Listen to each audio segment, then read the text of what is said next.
Eccoci insieme, ve l'avevo preannunciato, siamo come sempre con lo spazio di approfondimento, questa volta proprio direttamente con lo SPI-CGIL, perché parliamo di questioni di pensione, in modo particolare l'accento verrà puntato dal nostro esperto Giuseppe Di Girolamo della segreteria regionale del settore previdenza dello SPI-CGIL, della 14ª anche.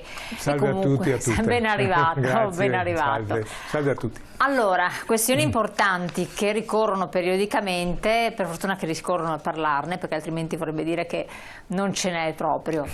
Qual è la situazione?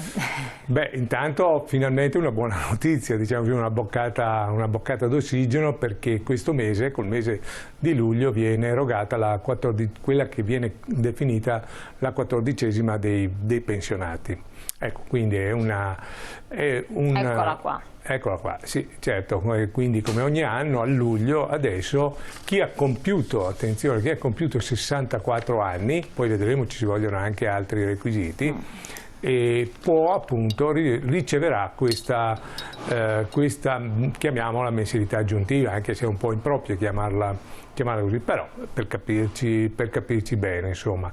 Sono tanti i pensionati e le pensionate che riceveranno questa mensilità. Nel Veneto sono un po' meno di 300.000, ecco, siamo sui 270.000 se non ricordo male. È sempre un numero cospicuo. Sono tante donne, circa più del 70%, quasi 78%, che non è una bella notizia, devo dire, perché vuol dire che sono le persone che hanno le pensioni più basse. E quindi ecco, questo è un po'. Perché non fa accumulo con la reversibilità, viene calcolata? No, va in base al reddito. Ah, proprio al reddito? Va in base al proprio reddito personale, quindi non quello familiare. Quindi diciamo che gli aspetti, poi vedremo nelle altre slide appunto quali sono i requisiti per poter ricevere questa 14ª. Ecco, quindi questa è un po' la notizia, insomma, del mese di luglio, che per alcuni si anticiperà al mese agli ultimi 5 giorni di giugno, per la questione del Covid, per chi ha diciamo il conto corrente, non il conto corrente, ma sì, la pensione insomma gli viene pagata alle poste. Chiaro. Allora vediamo anche la slide successiva. Quando nasce e anche perché nasce, poi vediamo anche tutte le altre modalità che possono interessare. Nasce nel 2007 col governo Prodi, su nostra richiesta, su nostra mobilitazione, insomma, perché veramente con tutte le manomissioni che sono state fatte alle rivalutazioni delle pensioni, ormai, come dire, le pensioni stavano perdendo tanto potere d'acquisto, soprattutto quelle più basse e da lavoro.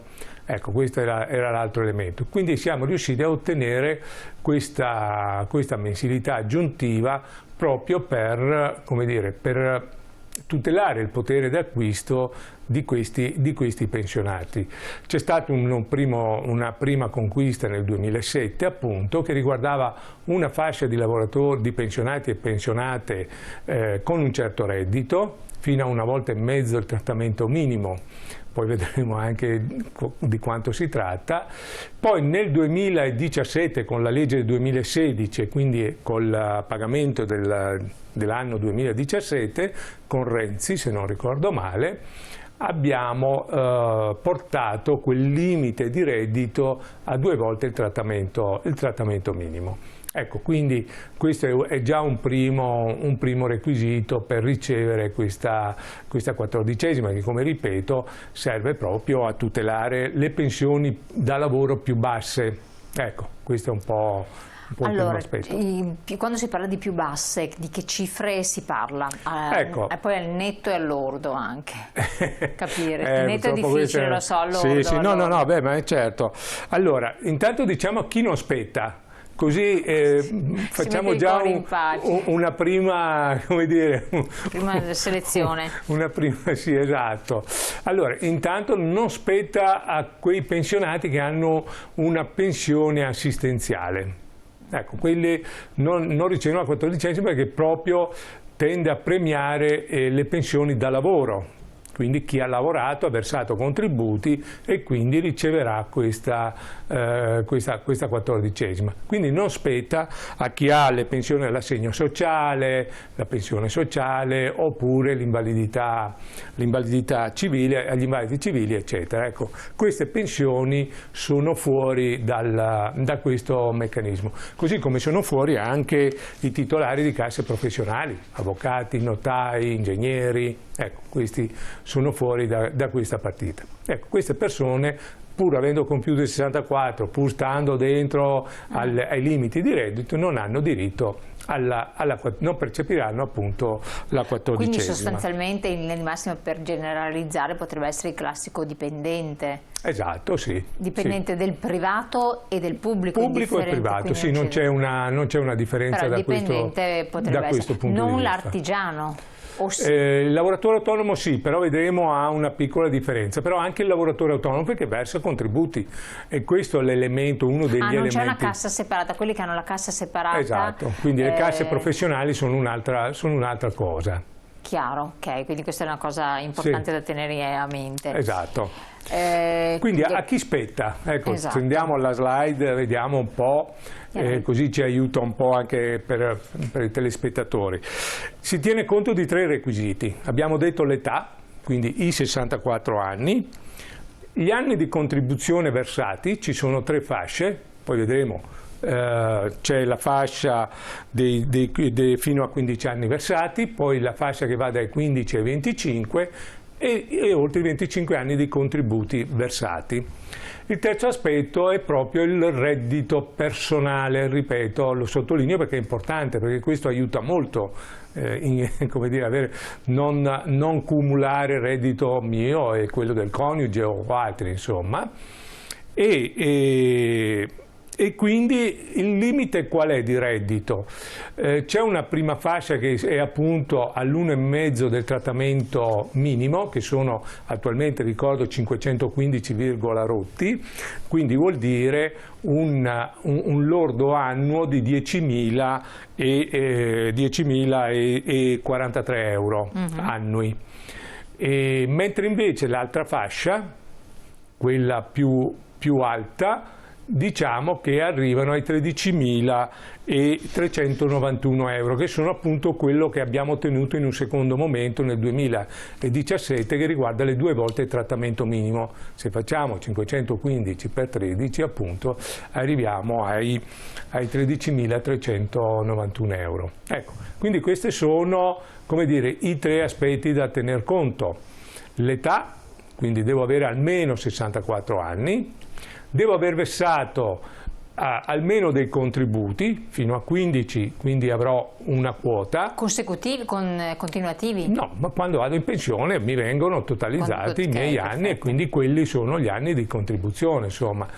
Quindi dai 15 ai 25 avrò un'altra quota e dai 25 in su c'è una terza quota. Ecco, quindi queste sono le... Però per i lavoratori autonomi sono previsti 3 anni 3 anni in più. Esatto, questa è la differenza che dicevamo poc'anzi, sì, del fatto che la differenza tra il lavoratore dipendente e il lavoratore autonomo è che invece di 15 anni dovrà averne contribuito 18, perché è diverso tra lavorare e contribuire, 18 oppure 28 oppure oltre i 28.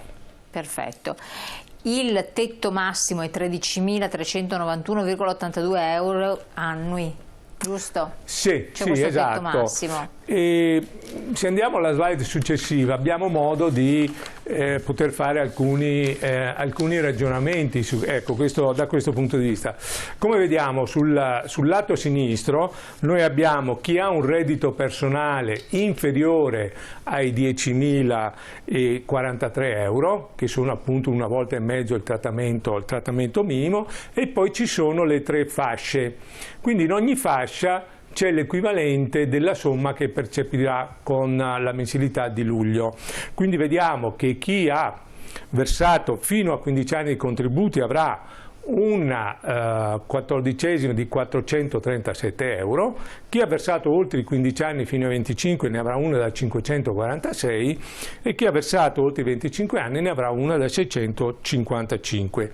Chi ha il reddito più alto, che è appunto diciamo, l'ampliamento che abbiamo ottenuto nel 2016, avrà 336 oppure 420 se avrà tra i 15 e i 25 anni di contributi, e oltre i 25 anni avrà i 504 euro di contributi. Ripeto, chiaramente agli autonomi, lavoratori autonomi o le lavoratrici autonome devono aggiungere 3 anni a questo prospetto. Sì, non è una vera e propria quattoricesima sostanzialmente.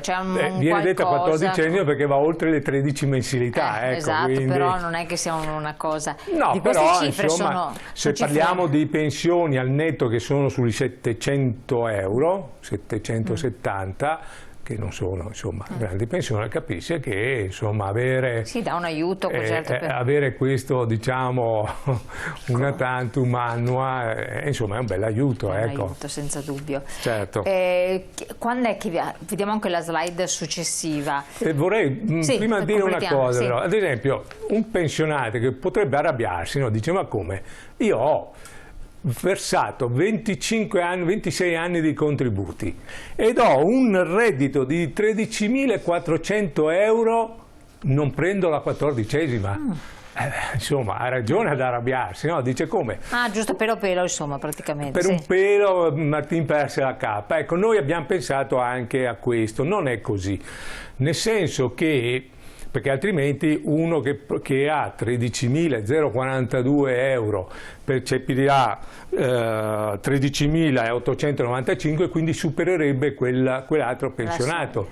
Quindi noi daremo la differenza, cioè se io ho una pensione che è di 13.500 euro, quindi vado fuori di 100 euro, percepirò invece di 504 400 euro. Fino ad arrivare a quel tetto massimo, così, come dire, è una sorta di clausola di salvaguardia e così non facciamo arrabbiare anche quel pensionato che per 1 euro, 2 euro, 100 euro esce da quel limite. Quindi anche 50 euro, anche 10 euro gli viene riconosciuta fino ad arrivare al tetto massimo del limite più la quattordicesima che percepirebbe con il limite, e quindi gli viene riconosciuta la differenza. Ecco, credo che sia una cosa importante, sì, questa è infatti importante da sottolineare. Per non sbagliare, è meglio sempre, appunto, sempre. Si dice, andare a rivolgersi agli sportelli, che voi siete specializzati in questo, fate fare tutti i calcoli,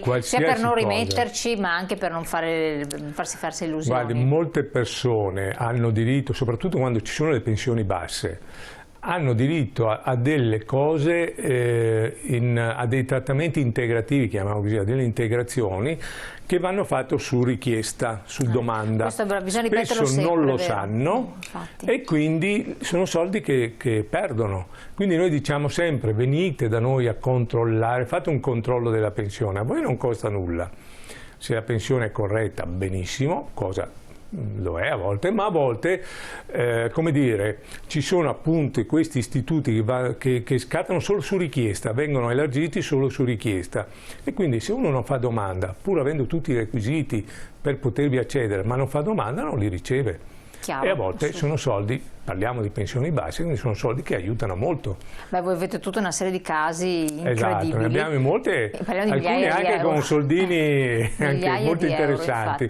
C'è un termine di prescrizione a questo riguardo? Allora sì, ci sono i 5 anni, possiamo tornare indietro, mentre l'INPS ne richiede ci può tornare indietro di 10 anni, noi possiamo tornare indietro di 5 anni.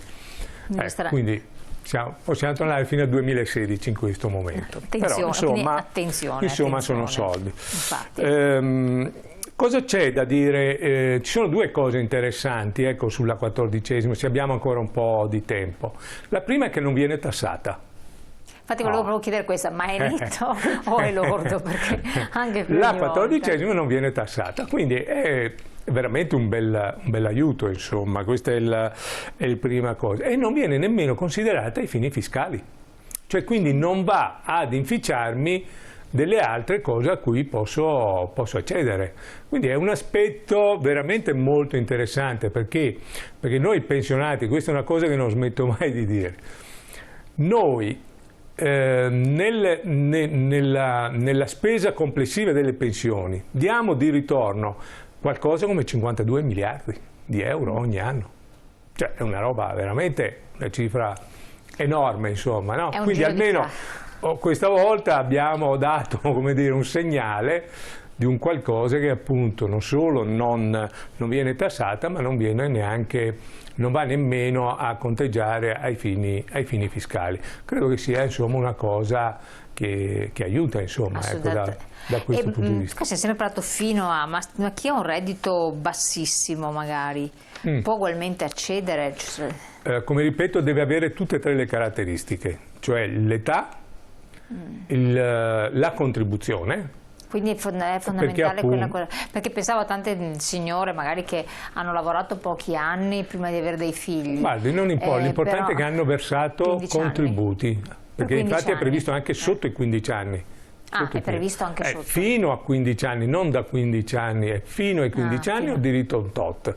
Dai 15 ai 25 ho diritto a un tot. Quindi tener conto anche di questo, anche pochi anni diversamente. L'importante è che la pensione non sia appunto quello che dicevo prima di quelli che non rientrano, cioè che non sia una pensione assistenziale. Ecco, questo è il limite che c'è, insomma, da questo punto di vista.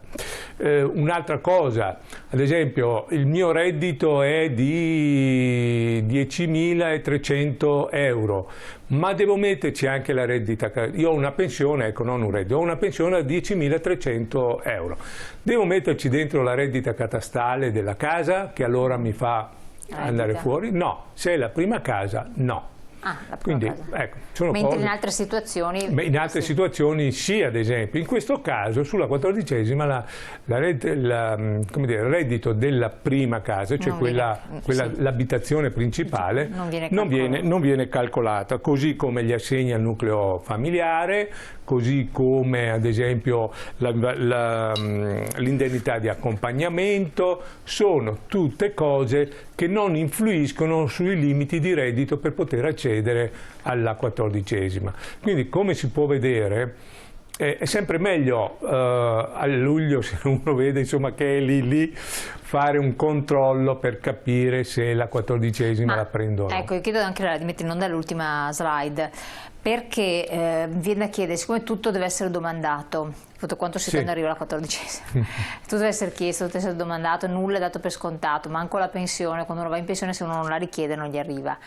La 14esima come si attiva, come viene richiesta? Diciamo che la 14esima si attiva d'ufficio. Cioè quando io ho questi requisiti l'INPS mette in pagamento la 14esima, però a luglio. Oppure, ad esempio, se io compio gli anni a settembre, io sono nato a settembre, compio gli anni, 64 anni a settembre, ci rimetto tutta la 14esima del 2021? No, io percepirò settembre, ottobre, novembre e dicembre, esatto, percepirò i 4 dodicesimi della 14esima, quando li percepisco alla fine dell'anno, l'anno nuovo. Mi viene comunque riconosciuto, non a luglio chiaramente perché io non ho ancora i requisiti, però da settembre in poi maturo i rati che mi saranno riconosciuti a fine anno. Ecco, questa è la roba. Ripeto, è vero che l'INPS mi dovrebbe pagare d'ufficio, però non avendo magari tutti gli elementi non la mette in pagamento, perché magari gli risulta qualcosa che fa superare il limite di reddito, oppure ritiene che non ci siano le condizioni. Quindi è sempre meglio, come dire, chi è in queste condizioni, insomma un 62enne, un 63enne, è inutile che viene, insomma, però un 64enne in su, se vede che più o meno il limite di reddito è lì, se ha degli anni di contributi e vede che non arriva nulla, è meglio che viene a fare un giro, che controlliamo che cos'è. Non solo, ma conviene comunque controllarla, anche se percepisce, esatto. Perché per esempio magari l'INPS gli riconosce 546 euro, mentre magari lui ha diritto a 655. proprio ieri a Belluno, ero a Belluno, abbiamo avuto uno di questi casi, ecco perché mi è venuto in mente, di una persona dove gli è stato calcolato un reddito annuo che non andava calcolato e infatti gli cambiava la cifra da... Assolutamente, è importante. Quindi ecco, sono importanti anche questi aspetti, insomma. Perfetto, siamo arrivati al termine anche di questo approfondimento. Allora Giuseppe Di Girolamo, grazie mille di averci supportato, di aver ricordato queste cose. In buona sostanza, sapete che c'è la 14ª, se anche non vi ricordate tutti gli scaglioni che sono stati raccontati dettagliatamente, nello specifico voi potete rivedervi la puntata naturalmente sul web, sul nostro sito, quindi potete ascoltare bene quanto ha detto il segretario, che sono cose molto importanti.